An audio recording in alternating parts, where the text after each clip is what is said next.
याबद्दल बोलतोय. भाई वैद्यांनी राष्ट्रीय शैक्षणिक धोरण आणि भारताचं शैक्षणिक धोरण याच्याबद्दल एक मार्मिक विधान केलेलं आहे.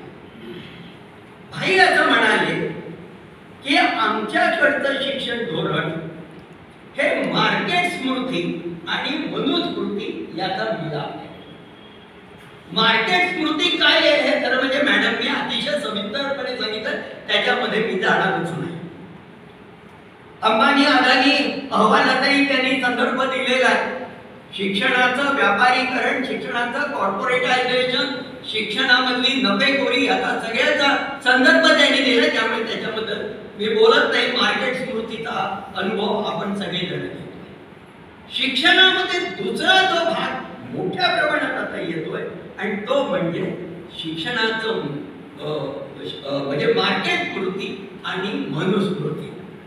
आणि हा मनुस्मृतीचा अंतर्भाव, मनुस्मृती म्हणजे केवळ मनुस्मृती अशाचा भाग नाहीये, तर मनुस्मृती याच्या दुसऱ्या भागाचा असा सरळ आहे की इथल्या कालबाह्य धर्म परंपरा, इथल्या कालबाह्य श्रद्धा कर्मकांड हे परत एकदा लोकांच्या माथी मारण्याचा जाणीवपूर्वक प्रयत्न शिक्षणामधनं चालू आहे.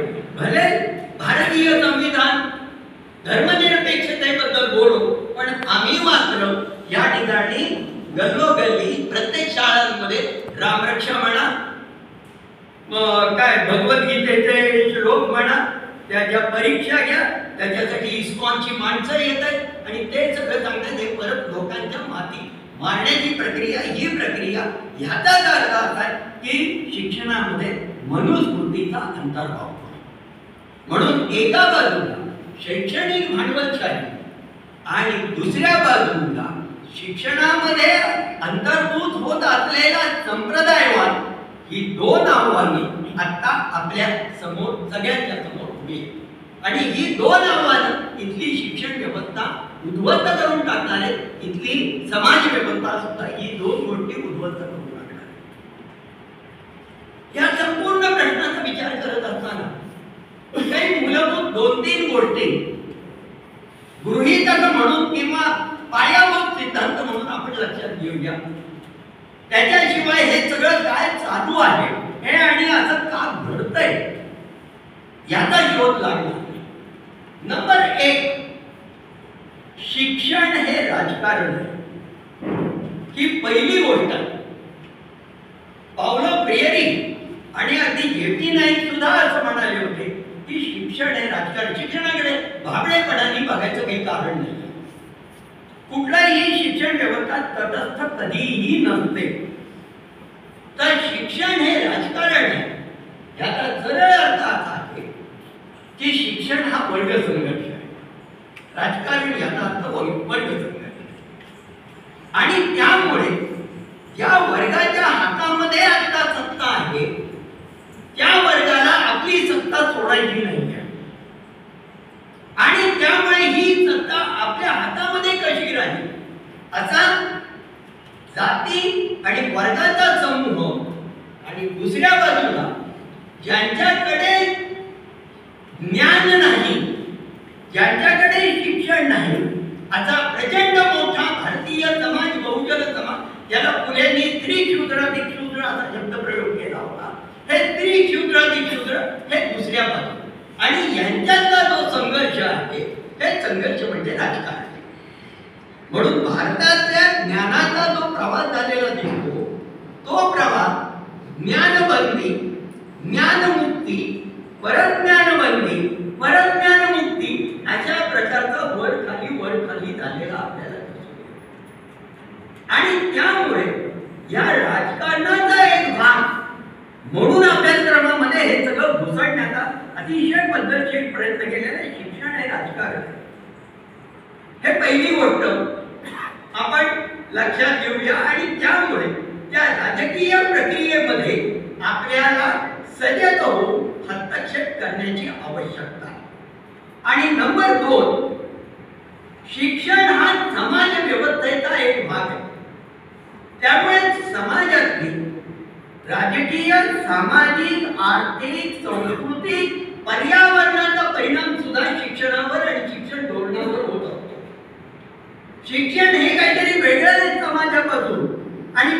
घेऊन शिक्षणाचा धोरणाचा विचार असा कधी होत नाही. तर शिक्षणाचं धोरण हे सामाजिक एकंदर डायनामिक्स मधनं शिक्षणाचं धोरण तयार होतं.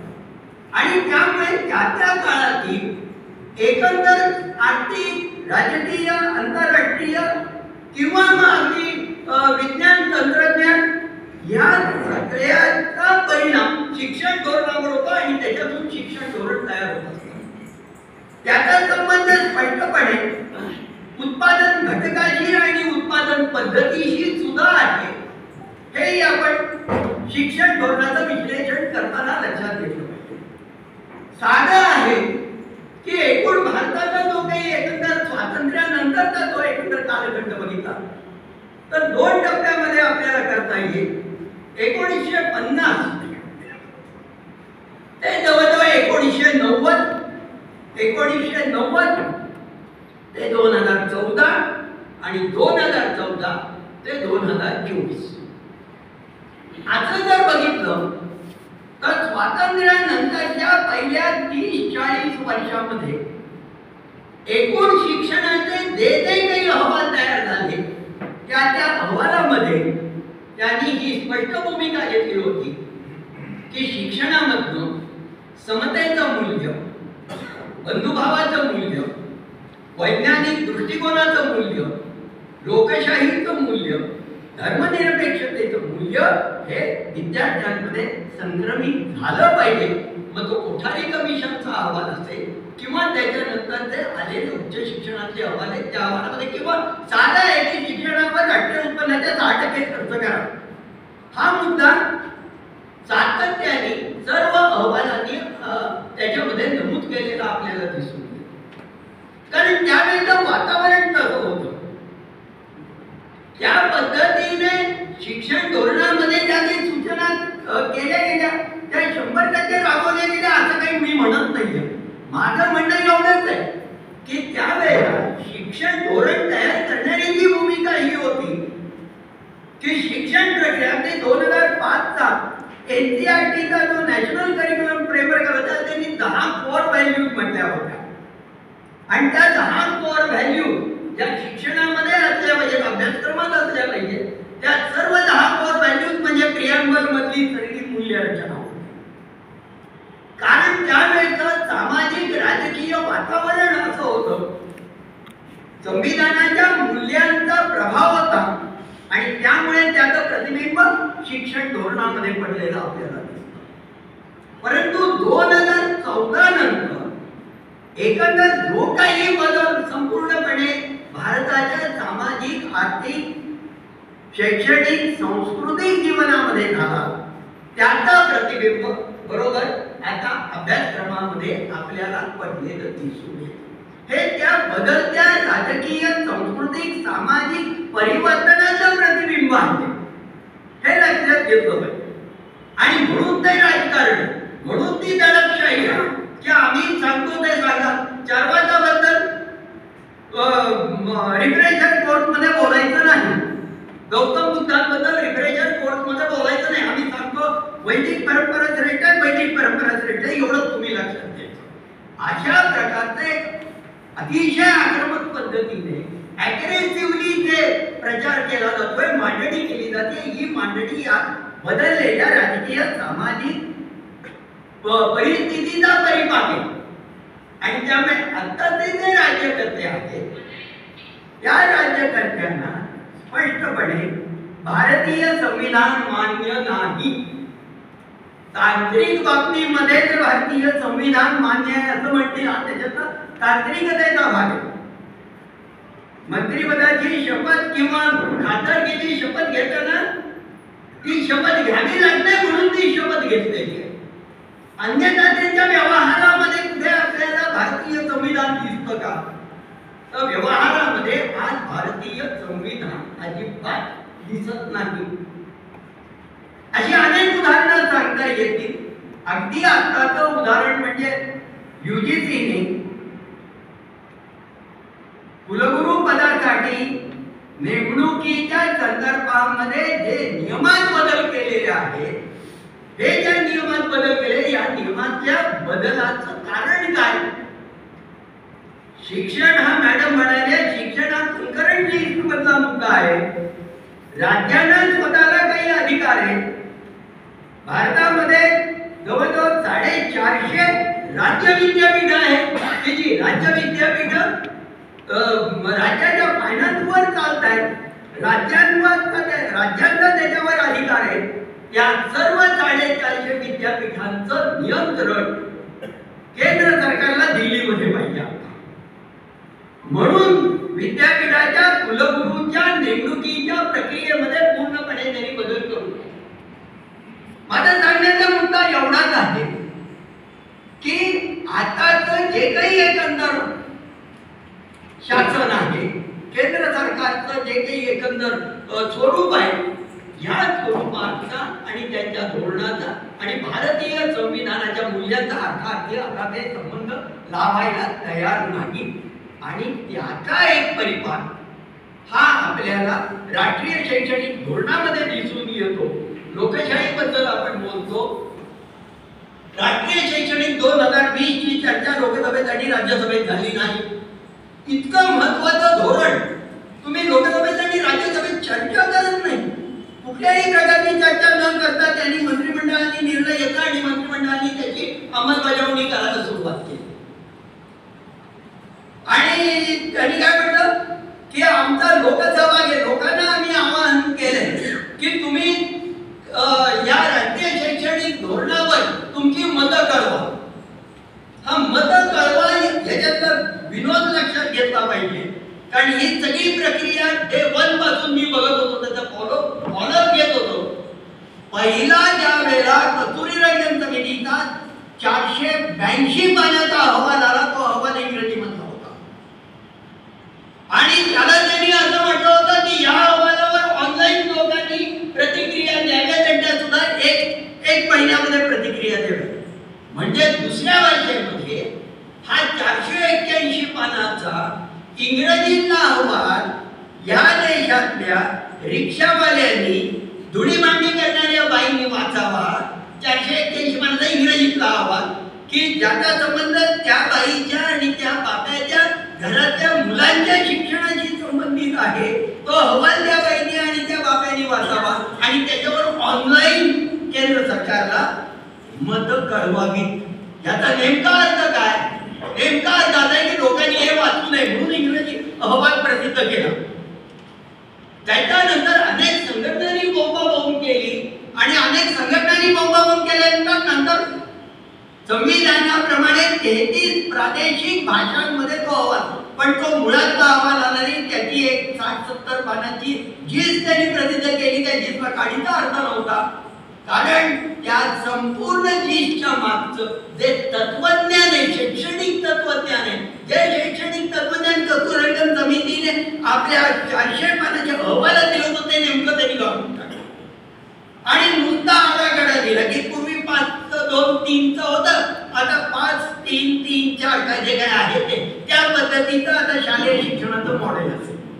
अशा प्रकारचं काहीतरी अर्थहीन अशा प्रकारची दिली. सांगण्याचा माझा मुद्दा हा आहे की या ठिकाणी लोकशाहीचा आभास करणं अशा प्रकारची प्रक्रिया चालू आहे आणि त्या प्रक्रियेचा भाग म्हणून राष्ट्रीय शैक्षणिक धोरणामध्ये भारतीय ज्ञान परंपरांचा उल्लेख त्यांनी समाविष्ट केलेला आहे.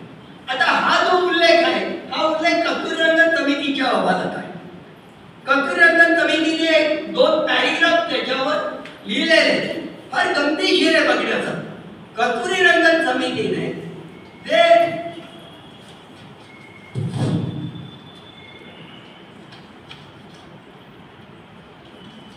की त्यांनी असं म्हटलंय की भारताला ज्ञानाची थोर परंपरा होती, भारतात ज्ञानाचा विकास झाला होता. ही सगळी वाक्य चॅलेंज करण्यासाठी आहेत. भारताला थोर ज्ञानाची परंपरा होती. हे थोर परंपरा होती का? हे वाक्य चॅलेंज करण्यासारखं आहे. भारताला थोर ज्ञानाची परंपरा होती भीती हे म्हणणं दादांत खोट आहे. पण त्यांनी कस्तुरीरंगन यांनी म्हटलंय की भारताला थोर ज्ञानाची परंपरा होती या ठिकाणी पुष्कळ स्कॉलर्स होऊन गेले, विद्वान होऊन गेले, आणि त्यांनी विद्वानांची नावं दिली. ही विद्वानांची नावं मुद्दाम मी सांगतो. ही विद्वानांची नावं त्यांनी म्हटलेले चरक, सुश्रुत, आर्यभट्ट, भास्कराचार्य, चाणक्य, पतंजली आणि पाणिनी. हे 8 लोक नावं दिलेली आहेत. आता सगळं बघा, वाचणाऱ्याला आपण जो मुद्दा मांडला तोच मुद्दा आहे की राष्ट्रीय शैक्षणिक धोरणामध्ये ह्या सगळ्या धोरण तयार करणाऱ्यांना एकाही स्त्री विद्वानाचं नाव आठवलं नाही. स्टेट करिक्युलम फ्रेमवर्कचा ड्राफ्ट 238 पानाचा काहीतरी तो ड्राफ्ट असे झाल्यानंतर मी वाचला आणि नंतर तो ड्राफ्ट घेऊन सूचना करण्यासाठी राज्य पुण्यातल्या कुंठेकर रोडवरच्या राज्य शिक्षण परिषदेमध्ये मी गेलो होतो. त्यातले डेप्युटी डायरेक्टर बाई होत्या. त्या बाईंना नाव म्हटलं तर बघा, तुम्ही बाई आहात म्हटले, या सगळ्या नामावली म्हटलं निदान लाजे काजे का गार्गी मैत्रीचं तरी नाव घ्यावं. उरलेल्या बौद्ध परंपरेतल्या ज्या विद्वान स्त्रिया आहेत त्या सोडून देऊ आपण, पण निदान गार्गी मैत्रीचं तरी नाव त्याच्यामध्ये इन्क्लूड करा. तुम्ही स्वतः बाई तुम्हाला हे ऑब्जेक्शनेबल वाटत नाही. म्हटलं काय करताय तुम्ही? नाही म्हणाले, जसं केंद्रात आलेलं त्याचं भाषांतर आम्ही केलं. अहो म्हटलं तुम्ही काय भाषांतरकार आहात का? डेप्युटी डायरेक्टर म्हणून संस्थेत बसताय ना, तुम्ही काय कारकून आहात का की त्यांचं आलेलं आहे तसं आम्ही केलं? सांगण्याचा माझा मुद्दा असा आहे की या ज्ञान परंपरेमध्ये कुठली ज्ञान परंपरा त्यांना अपेक्षित आहे? त्यांना जी ज्ञान परंपरा अपेक्षित आहे ती चरक, सुश्रुत, आर्यभट्ट, भास्कराचार्य, चाणक्य, पाणिनी आणि पतंजली.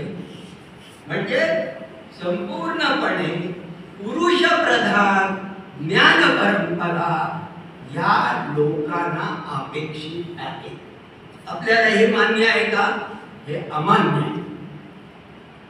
बरं, या सगळ्या ज्ञान परंपरेमध्ये चार्वाकाचा उल्लेख नाही, गौतम बुद्धांचा उल्लेख नाही, महावीरांचा उल्लेख नाही. का नाही उल्लेख? का उल्लेख नाही?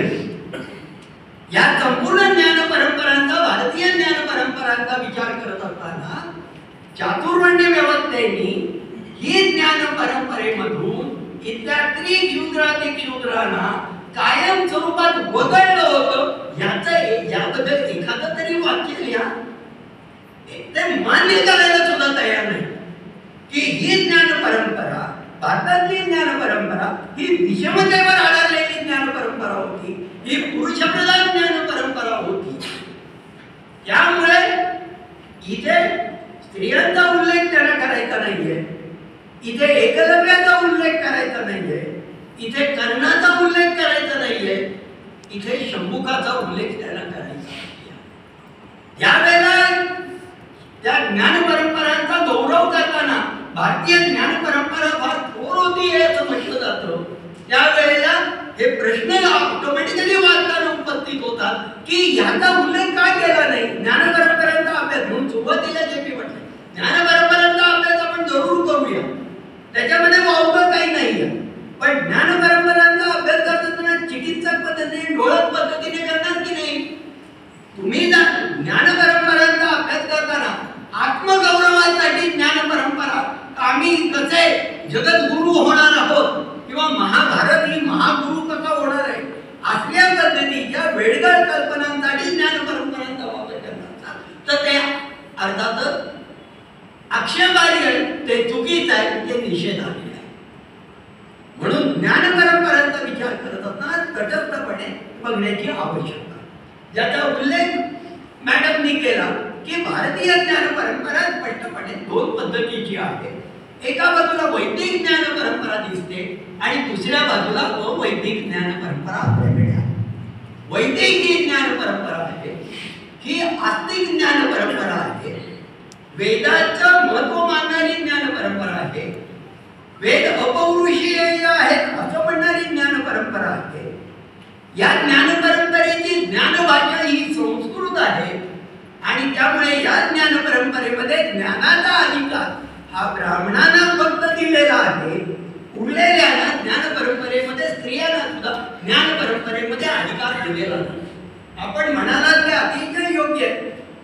गार्गी मैत्रेय आणि इतर जे संवाद आहेत त्या संवादामध्ये एका ठिकाणी शेवटी असं म्हटलं गेलं, ज्या पुरुष ऋषींबरोबर गार्गी मैत्रेय प्रश्न आणि चर्चा करत होत्या त्यावेळेला एका टप्प्यावर ज्यावेळेला पुरुष ऋषी हे सगळे निरुत्तर व्हायला लागले त्यावेळेला त्यांनी असं गार्गी मैत्रेयीनं सांगितलं, आता याच्यापेक्षा जास्त प्रश्न विचारशील तर तुझा शिरच्छेद केला जाईल. त्यामुळे गार्गी मैत्रेय हे अपवाद आहे. ही इथली ज्ञान परंपरा स्त्रियांच्या परंपरेमध्ये गार्गी मैत्रेयीचं उदाहरण आहे, हे केवळ अपवाद म्हणून आहे. अन्यथा या संपूर्ण वैदिक परंपरेमध्ये कुठेही स्त्रियांचा उल्लेख नाही. किंबहुना जगाचा हा इतिहास आहे की शेतीचा शोध स्त्रियांनी लावला. या संपूर्ण ज्ञान परंपरेमध्ये हा एवढा गौरवाचा वारसा आहे की शेतीचा शोध पुरुष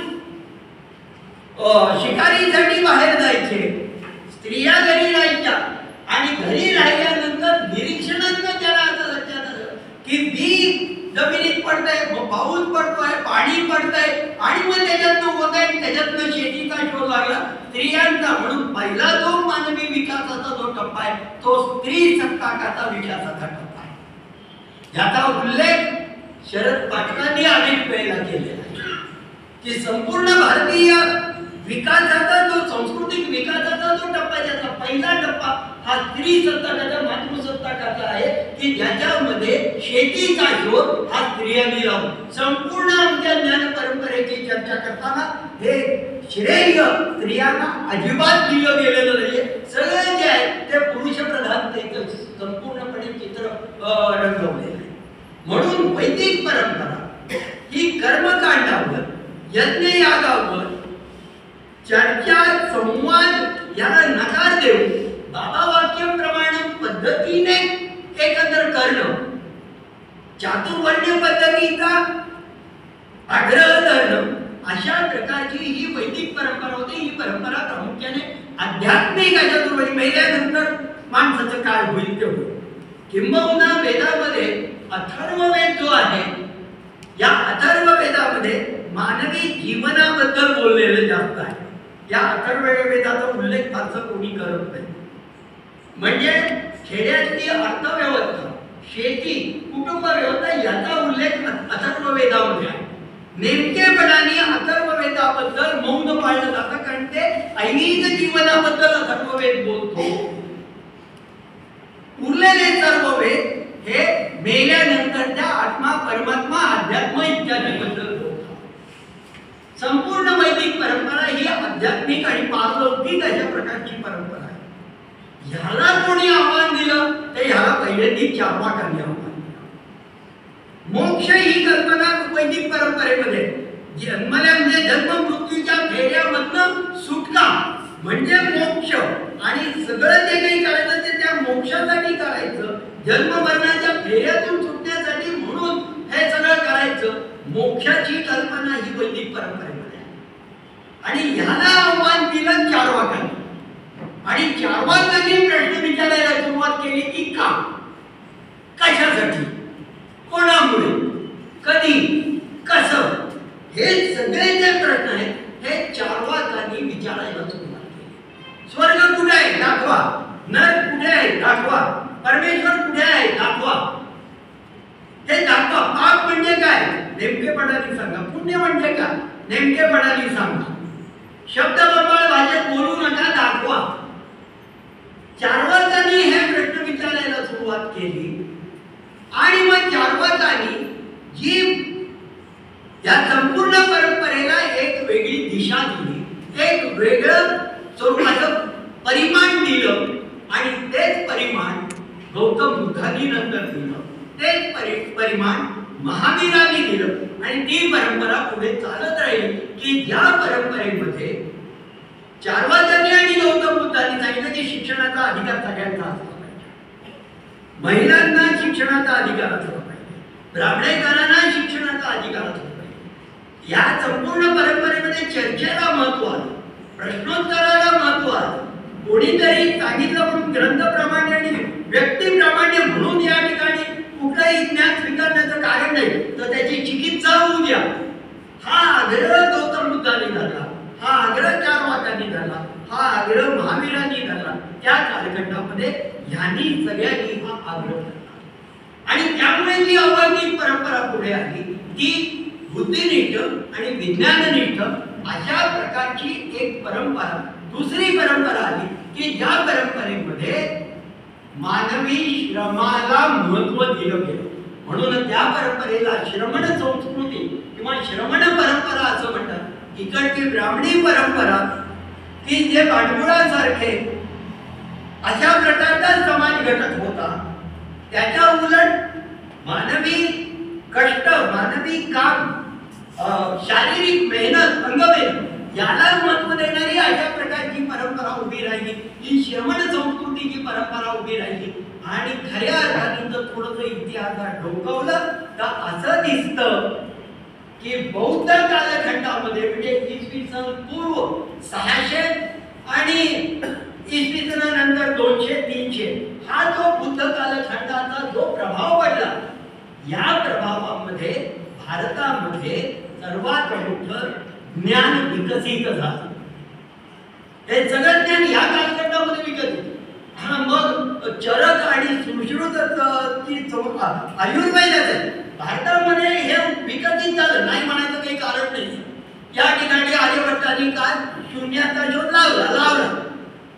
आपल्याकडे अनेक स्थापत्यशास्त्राचे उत्कृष्ट नमुने आहेत. अजंठा वेरूळची लेणी असतील किंवा दक्षिणेतली हेमाडपंथी देवळं असतील, हे सर्व अद्भुत आहे. आणि हे सर्व या ठिकाणी हे सर्व दर्शवतं की त्यावेळेला इंजिनिअरिंगचा विकास मोठ्या प्रमाणात झाला होता. त्यामुळे इथे हा विकास झाला हे नाकारण्याचंही काही कारण नाही. पण हे करत असताना काही मूलभूत मुद्दे उपस्थित होतात. पण त्या मुद्द्याच्या जाताना पहिल्यांदा मी अवैदिक परंपरेचा जो धागा आहे तो धागा पकडतो. गौतम बुद्ध, चार्वाक, महावीर यांनी जी परंपरा उभी केली तीच परंपरा पुढे संतांपर्यंत आपल्याला आलेली दिसते. भारतातले किंवा महाराष्ट्रातली संत परंपरा असेल ही त्या अवैदिक परंपरेशी धागा काढणारी परंपरा आहे. संस्कृत भाषेचं जे काही अवलंबन मागवलं होतं, संत एकनाथांनी स्पष्टपणे असं म्हटलं, संस्कृत भाषा देवे निर्मिली, प्राकृत काय चोरे निर्मिली. हे संत एकनाथ महाराज म्हणाले. प्राकृताचा आग्रह धरणं, पाली अर्धमागधी का लोक भाषेचा आग्रह धरणं, हा सगळा अवैदिक परंपरेचा. तुकारामचं बंडखोरच होते, विद्रोही तुकाराम असंच म्हटलं जातं. तुकारामांनी तर स्पष्टपणे हल्लाच केला. तुकाराम काय म्हणाले? तुकाराम महाराज म्हणाले, वेदाचा तो अर्थ अम्माजीचा डावा येण्यानी वामा भारत आहे. तुम्ही काय आम्हाला वेदाचा अर्थ सांगता? वेदाचा अर्थ आम्हाला तुम्ही उरलेले सगळे वेदाबद्दल बोलणारे हे सगळे भारभाऊ गाढव आहेत. वेदाचा तो अर्थ आम्हाला चित्र. दुसऱ्या एका ठिकाणी तुकाराम म्हणतात, वेद आम्हावरही रुचला, आम्ही त्याच्या बाला धरिले आहात. म्हणजे वेदाच्या बापाचा उल्लेख तुकारामांनी केला. ही अवैदिक परंपरा. म्हणजे या ठिकाणी ज्ञान हे तळागाळापर्यंत सगळ्यांसाठी पोहोचलं पाहिजे. ज्या अनुभव मंडपांचा उल्लेख आपण केला, बसवेश्वरांनी अनुभव मंडपांची जी कल्पना मांडली की सर्व लोकांनी, सर्व जाती धर्मातल्या लोकांनी एकत्र यावं, प्रश्नांवर चर्चा करावी, हे त्या अनुभव मंडपांचं संकल्पना आहे ती आहे. आणि ती परंपरा पुढे, संत परंपरा पुढे फुले शाहू आंबेडकरांपर्यंत, ती परंपरा पुढे नरेंद्र दाभोळकरांपर्यंत किंवा कलबुर्गी किंवा गोविंद पानसऱ्यांपर्यंत येते. हा सगळा मोठ्या प्रमाणामध्ये अवैदिक परंपरेचा की या अवैदिक परंपरेमध्ये समतेचा आग्रह केला. या अवैदिक परंपरेमध्ये संमिश्र संस्कृतीचा आग्रह धरलेला आहे. या संपूर्ण भारतीय ज्ञान परंपरेमध्ये मुसलमानांचा काही रोल नाही का? का नाही आम्ही याची दखल घेत? साने गुरुजींनी भारतीय संस्कृती म्हणून जे पुस्तक लिहिले ते अतिशय उत्कृष्ट पुस्तक आहे. भारतीय ज्ञान परंपरांचा फार छान चर्चा साने गुरुजींनी, आणि त्याच्यामध्ये त्यांनी म्हटले, साने गुरुजींनी म्हटले की भारतीय ज्ञान परंपरा ही संमिश्र ज्ञान परंपरा, केवळ ही ज्ञान परंपरा हिंदू ब्राह्मणांची आहे, वैदिक परंपरा हे म्हणणं चुकीचं आहे. त्याच्यात सुफी संप्रदायाचा उल्लेख आहे, गुरु नानकांचा उल्लेख आहे.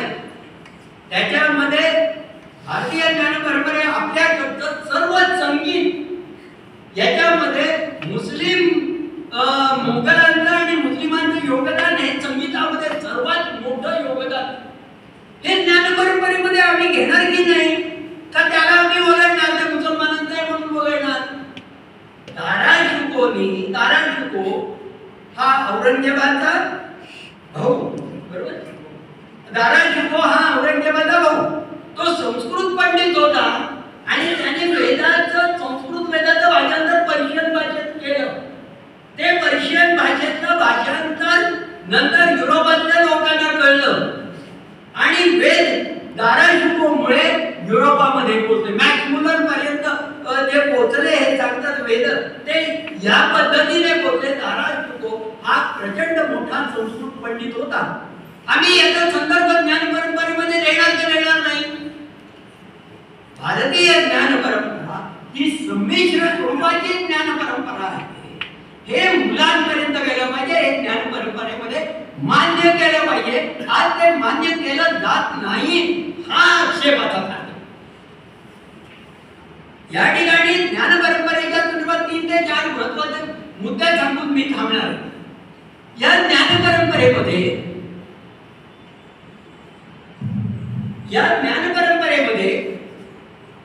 हे ढोल बडवले जातात की भारतात फार मोठी ज्ञान परंपरा होती.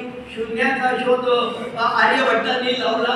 वैद्यक शास्त्र हे पूर्वी प्रचंड मोठं विकसित झालं होतं. बांधकाम शास्त्र असेल, जहाज बांधणी कौशल्य असेल, हे सगळं भारतामध्ये विकसित झालं होतं, पूर्वी विकसित झालं होतं. ठीक आहे, आपण गृहीत धरूया आणि त्याचे काही पुरावेही आहेत, झालं होतं. मग मुद्दा असा निर्माण होतो की मग मधल्या 2000 वर्षात हे ज्ञान कुठे गेलं? हे ज्ञान पुढे विकसित का झालं नाही? आर्यभट्टांनी शून्याचा शोध लावला आणि अख्खं गणित अमेरिकेमध्ये विकसित झालं. त्या गणितावर अमेरिकेतल्या आणि रशियातल्या लोकांनी चांद्रयान चंद्रावर पाठवलं. मग मधल्या 2000 वर्षात झालं काय? हे ज्ञान कुठे आणि कसं लुप्त झालं? याचा चिकित्सक अभ्यास करणार की नाही? आणि हे ज्ञान ते मध्ये लुप्त झालं, याचं कारण या भारतातली चातुर्वर्ण्य व्यवस्था आणि इतरांना शिक्षणाचा अधिकार न देण्याची ब्राह्मणांची मानसिकता याच्यामध्ये. हे मान्य करणार की नाही की हे ज्ञान, कारण ब्राह्मणांनी हे ज्ञान उरलेल्यांना दिलंच नाही, त्यामुळे हे ज्ञान विस्तारित झालंच नाही, ते वाढलंच नाही, पुढे त्याचा विकास झाला नाही. आणि विकास न झाल्यामुळे ज्ञानाचं डबकं झालं आणि डबकं झाल्यानंतर त्याला दुर्गंधी आली. भारतीय ज्ञान परंपरांची दुर्गंधी 2000 वर्षामध्ये का झालं नाही? ज्या गोष्टी आम्ही, आणि आता आम्ही फक्त बढाया मारतो, याच्या पलीकडे काय करतो? काय बढाया मारतो? लाज वाटण्यासारखी गोष्ट आहे. पंतप्रधान सांगतात, आपल्याला माहित असेल 2014 मध्ये पंतप्रधानांनी मुंबईमध्ये कोकिलाबेन अंबानी हॉस्पिटलचं उद्घाटन केलं. 2014 MD-MS डॉक्टरांचं तिथे सगळे कॉन्फरन्स होती आणि या कॉन्फरन्स मध्ये हे महाराज असं म्हणतात की तुम्ही काय आधुनिक ज्ञान वैद्यकीय शाखेबद्दल बोलता? गणपती हा आमच्याकडच्या प्लास्टिक सर्जरीचं उत्कृष्ट उदाहरण आहे. आता असं जर एखाद्या देशाला पंतप्रधान म्हणायला किंवा 100 कौरव म्हणजे टेस्ट ट्यूब बेबीचं उदाहरण आहे, असं जर एखाद्या देशाचा पंतप्रधान म्हणायला लागला तर मग काय म्हणायचं का? कुठे चाललोय आपण? ज्ञान परंपरा पूर्वी होत्या, त्या विकसित का झाल्या नाही? प्रश्न नंबर 1.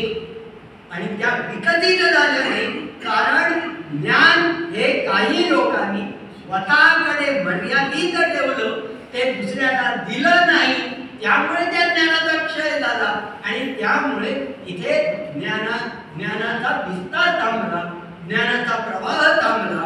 त्यामुळे दोष द्यायचा असेल तर तो चातुर्वर्ण्य व्यवस्थेला दिला पाहिजे. ही चातुर्वर्ण्य व्यवस्था आम्हाला अमान्य आहे ज्ञान परंपरेमध्ये. हे मान्य करणार असाल तर ज्ञान परंपरेची चिकित्सा करण्यामध्ये सुद्धा. नंबर 1. नंबर 2, दुसरा जो मुद्दा या संदर्भामध्ये उपस्थित होतो आणि तो मुद्दा जो मॅडमनी त्याचा संदर्भ दिला की या ज्ञान परंपरेमध्ये प्रामुख्याने स्थापत्यशास्त्र हे भारतामध्ये विकसित झालं. निरनिराळी लेणी असतील, देवळं असतील, किल्ले असतील, गडकोट किल्ल्यातील हे सगळं स्थापत्यशास्त्राचं उत्कृष्ट उदाहरण आहे. या स्थापत्यशास्त्राच्या हे स्थापत्यशास्त्र ज्या समाजाला माहिती होतं, ज्या समाजाकडे होतं, हे कला ज्यांच्या, हे ज्ञान आणि कला ज्यांच्याकडे होती, त्या ज्ञान आणि त्या शास्त्र आणि कला असणाऱ्या लोकांचे उल्लेख आमच्या ज्ञान परंपरेमध्ये का नाही? कोण होते हे सगळे लोक? अजंठा वेरूळची लेणी करणारे कलाकार कोण होते? हातात छिन्नी आठवडा घेऊन ते कलाकुसर करणारी मंडळी कोण होती? ही मंडळी बहुजन समाजाची होती, ही ब्राह्मण नव्हती आणि म्हणून त्यांची दखल या ज्ञान परंपरेने घेतली नाही. हा दुसरा मुद्दा आहे. म्हणून आम्हाला कोणालाही माहित नाही की ते कोण होते. आदिवासी भागातले, खेड्यातले कष्टकरी जनता, त्यांच्याकडे हे कौशल्य होतं, त्यांच्याकडे हे ज्ञान, स्थापत्याचं ज्ञान होतं आणि या ज्ञानाला, या अंग मेहनतीला ज्ञान म्हणून इथल्या ज्ञान परंपरेने कधीही मान्यता दिली. इथल्या परंपरे, वैदिक परंपरेप्रमाणे ज्ञान म्हणजे काय? तर अध्यात्माची अमूर्त चर्चा म्हणजे ज्ञान. जीवनाशी संबंधित असलेल्या प्रश्नांची चर्चा करणं म्हणजे ज्ञान. हे त्यांना मान्य नाही आणि त्याचाच परिपाक आपल्याला पुढे असा दिसून येतो की भारतामध्ये औद्योगिक क्रांती झाली नाही. अनेक समाजशास्त्रज्ञ याची चर्चा करतात की औद्योगिक क्रांती ही इंग्लंडमध्ये का झाली आणि इतर ठिकाणी का झाली नाही. तर औद्योगिक क्रांती होण्यासाठी मुळामध्ये हाताने काम करणं, कष्ट करणं, याला प्रतिष्ठा असायला पाहिजे. भारतीय ज्ञान परंपरेमध्ये याला प्रतिष्ठा नाही आणि याला प्रतिष्ठा नसल्यामुळे या भौतिक जीवनाकडे भारतीय ज्ञान परंपरेने कधी लक्ष दिलं नाही. ते फक्त अध्यात्माची अमूर्त चर्चा करत बसले. मेल्यानंतर काय होईल याची चर्चा करत बसले. भौतिक जीवनाबद्दल त्यांनी चर्चा केली नाही. त्यामुळे भौतिक विकास या देशाचा झाला नाही. भौतिक विकास न झाल्यामुळे अर्थातच विज्ञान तंत्रज्ञान विकसित झालं नाही. औद्योगिक क्रांती इथे होण्याचा काही संबंधच नाही. त्यामुळे दुसरी ज्ञान परंपरेची जी मर्यादा आहे, ती दुसरी ज्ञान परंपरेची मर्यादा म्हणजे भारतीय ज्ञान परंपरेने अंग मेहनतीला आणि भौतिक प्रगतीला ज्ञान म्हणून मानलं. आणि तिसरा मुद्दा या संदर्भामध्ये असा येतो की भारतामध्येच केवळ अशा प्रकारचे शोध लागले होते. म्हणजे आयुर्वेद असेल किंवा गणित असेल किंवा इत्यादीचा केवळ भारतामध्ये शोध लागला अशातला भाग नाही. थोडंसं इतिहासामध्ये गेलं तर इसवी सन पूर्व 2500 ते 3000 या कालखंडामध्ये जगात अनेक ठिकाणी अशा प्रकारचा विकास झालेला आहे. केवळ तो भारतातच झालेला आहे. स्वतःची पाठ ठोकून घेण्याचं काय सांगण्याचा माझा मुद्दा हा आहे की भारतीय ज्ञान परंपरेचा आग्रह करत असताना इथल्या उच्चवर्गीयांची ज्ञान परंपरा बहुजन समाजावर लादण्याचा जो खटाटोप चालू आहे, या खटाटोपाला आक्षेप आहे. म्हणून असं म्हटलं जातं की गुलामांचा धर्म आणि गुलामांच्या मालकांचा धर्म कधीही एक नसतो, असं नेहमी म्हटलं जातं. त्यामुळे गुलामांचं ज्ञान आणि गुलामांच्या मालकांचं ज्ञान एक नसतं. अँटनी ग्रॅम्शी म्हणून इजिप्शियन तत्ववेत्ता होऊन गेला आणि त्यांनी थिअरी ऑफ हिजिमोनी म्हणून एक सिद्धांत मांडला आणि तो असं म्हणतो की वरिष्ठ वर्ग समाजावर आपली सत्ता जी ठेवतो ती प्रत्येक वेळेला पोलीस, धाक दाखव, न्यायालय करून, लष्कर, तुरुंग अशा प्रकारचा धाक दाखवून कधी स्वतःची सत्ता केवळ या मार्गाने किंवा आर्थिक सत्ता किंवा राजसत्ता ताब्यात घेऊन स्वतःची सत्ता समाजावर टिकवत नाही.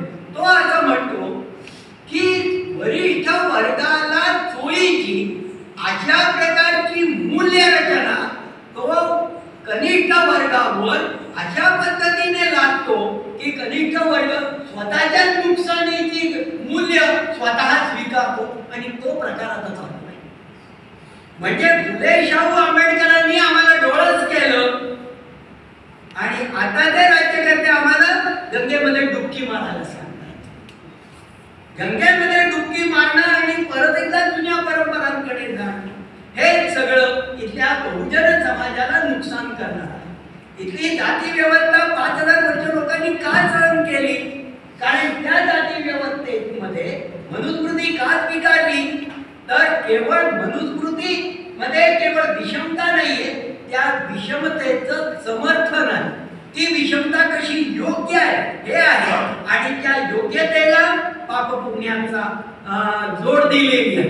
आपल्या नुकसानीची मूल्य इथला समाज, शोषित असलेला समाज स्वतः न कळतपणे स्वीकारतो आणि तोच प्रकार आपल्याला की समाजाला अंधश्रद्धेमध्ये ढकलण्याचा पद्धतशीर प्रयत्न चालू आहे. त्यामुळे आमच्याकडे शाळा जास्त सुरू होण्याच्या ऐवजी प्रत्येक गावागावामध्ये धार्मिक उत्सव मोठ्या प्रमाणामध्ये चालू होतो. म्हणजे आज असं दिसतंय की गावातली शाळा बंद पडतीये पण गावामध्ये धार्मिक उत्सव मात्र जबरदस्त पद्धतीने चालू आहे.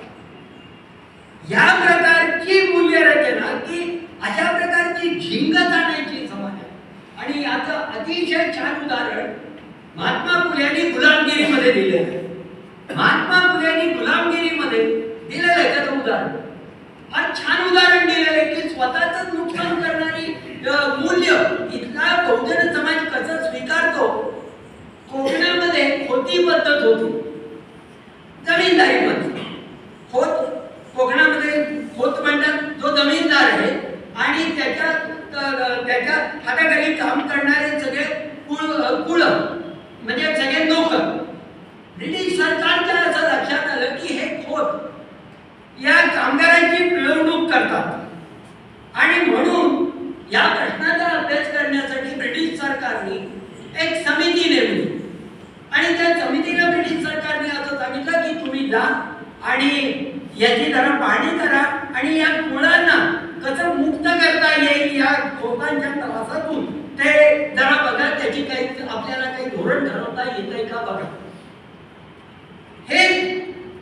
हे ब्रिटिशांनी केलं आणि ती जी कुळं होती त्या कुळांनी काय जाऊन सांगितलं त्या चौकशी समितीला, त्या कुळांनी असं सांगितलं की खोती पद्धत तशीच चालू राहू द्या, आम्हाला खोतांकडनं काही त्रास होत नाहीये, ते आमचं पोट कल्याण करताय. म्हणजे या ठिकाणी गुलामच जाऊन सांगतोय की गुलामगिरी चालू राहू दे, काही हरकत नाही. ही जी मानसिक गुलामगिरी तयार करण्याची प्रक्रिया ती भारतीय ज्ञान परंपरेमधून परत एकदा बहुजन समाजावर लादण्याचा पद्धतशीर प्रयत्न चालू आहे. म्हणजे फुले शाहू आंबेडकरांनी जी जागृती निर्माण केली ती जागृती पद्धतशीरपणे पुसून टाकण्याची प्रक्रिया भारतीय ज्ञान परंपरेमधनं परत एकदा पद्धतशीरपणे चालू आहे आणि त्याच्याबद्दल आपण प्रतिक्रिया देण्याची आवश्यकता आहे. ही जर प्रतिक्रिया दिली नाही तर उद्या रामरक्षा, सत्यनारायण, गणपती अथर्व शीर्ष हे मुलांना शिकवलं जाईल आणि जसं आपण म्हणतात की मराठवाडा मुक्ती संग्रामामधून स्वामीजींचं नाव जसं गायब होतं तसं काही दिवसांनी महाराष्ट्राच्या इतिहासाच्या पुस्तकातनं फुले शाहू आंबेडकरी नाव गायब होती आणि तिथे फक्त गोळवलकर गुरुजी आणि हेडगेवार यांची नावं घ्यायची. हा पुढचा टप्पा आहे. हे टाळायला पाहिजे, याच्याबद्दल जागरूकता ठेवायला पाहिजे. ही जागरूकता निर्माण करण्याच्या दृष्टीने अंबेजोगाईच्या अखिल भारतीय समाजवादी शिक्षण हक्क सभेने हा जो प्रयोग केला याबद्दल मी संस्थेचे अध्यक्ष आणि कार्यकारी अध्यक्ष यांचे मनापासून आभार मानतो. त्याचबरोबर धानोरकरजी आणि राजकुमार चाळवे यांनी हे जे खटाटोप केला याबद्दल मी त्यांचे मनापासून आभार मानतो. वातावरण निराशाजनक आहे हे मान्य आहे, पण निराशाजनक वातावरणामध्येच परत एकदा स्वामीजींच्या स्वातंत्र्याच्या विचाराचं स्फुल्लिंग टिकवण्याची आणि फुलवण्याची आवश्यकता आहे. ज्यावेळेला सगळंच वातावरण पोषक असतं त्यावेळेला कोणीही काम करतं. खरी गरज असते ज्यावेळेला निराशेचं वातावरण असतं त्यावेळेला काम करण्याची आवश्यकता आहे. आणि हे काम आपण या ठिकाणी या निमित्ताने केलं. या ठिकाणी अशा प्रकारची एक वैचारिक घुसळण होण्याची आवश्यकता आहे. अशा प्रकारची वैचारिक घुसळण करण्याच्या दृष्टीने पहिला टप्पा म्हणून आपण हे जे चर्चासत्र या ठिकाणी आयोजित केलं याबद्दल आयोजकांचे मनापासून आभार मानतो. आपण माझं थोडंसं पसरट झालेलं बोलणं ऐकलं याबद्दल आपलेही मी मनापासून आभार मानतो. धन्यवाद.